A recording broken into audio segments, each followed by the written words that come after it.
एक दूटा आधुनिक मैथिली गीत सुनावे के लिए जा रहा छी जे हमरा आवाज में सिनुरिया कैसे आयल छल ओहिमे गीत गेने छी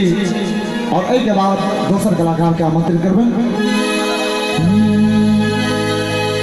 तोहर नजरी की बानी ललक हमर परान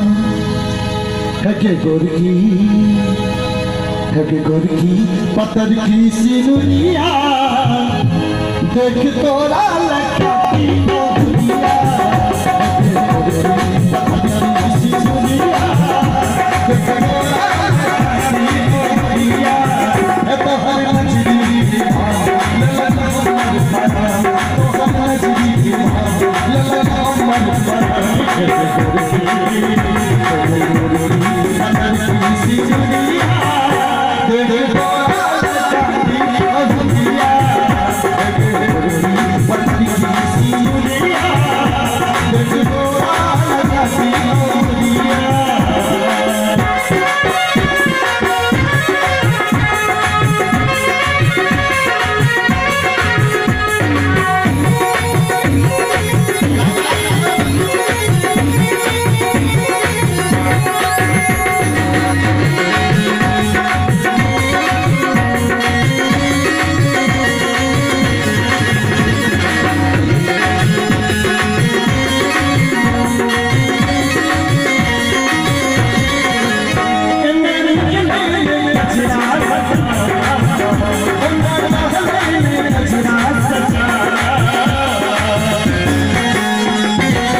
Baby boy